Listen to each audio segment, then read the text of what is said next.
రాష్ట్ర మాల మహానాడు తరపున అందరికీ నా ఉద్యమ అభినందనలు.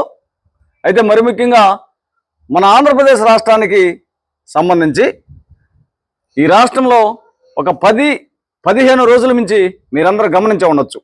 ఏదైతే సోషల్ మీడియాలో ఉన్నటువంటి ఎఫ్వి, ఇన్స్టాగ్రామ్, మరి వాట్సప్, మరి యూట్యూబ్, వీటన్నిటిలో ఒక అసత్యపు వార్తలు మరి ప్రచురితం చేస్తూ ఉన్నారు కొంతమంది.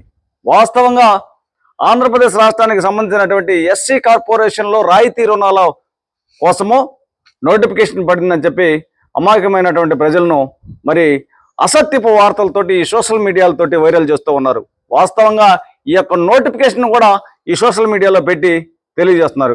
ఈ నోటిఫికేషను ఆంధ్రప్రదేశ్ రాష్ట్రంలో 2024-2025 ఆర్థిక సంవత్సరానికి సంబంధించినటువంటి నోటిఫికేషను. ఆ రోజు విడుదల చేసినటువంటి నోటిఫికేషను అనివార్య కారణాల వల్ల ఆగిపోయింది. మధ్యంతరంగా రాష్ట్ర ప్రభుత్వం ఆపేయటం జరిగింది.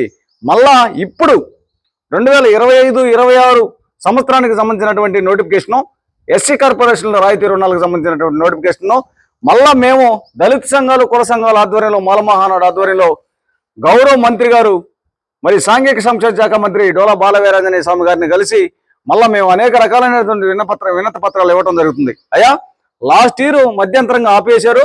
ఈ సంవత్సరము మాకున్నటువంటి ఎస్సీ ఎస్టీ సబ్ ప్లాన్ నిధుల విషయంలో మాకు ఎస్సీ కార్పొరేషన్లో రాయితీ రుణాలను వెంటనే మరి నోటిఫికేషన్ ఇవ్వండి.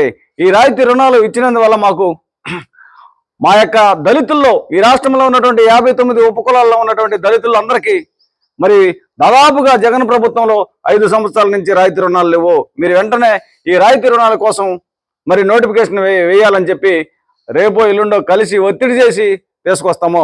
ఈ సోషల్ మీడియాలో వైరల్ అయ్యేటటువంటి నోటిఫికేషను తప్పుడు రాతలు, ఫేక్ న్యూస్, అది ఎవరు నమ్మొద్దని ఆంధ్రప్రదేశ్ రాష్ట్ర మాల మహానాడు తరపున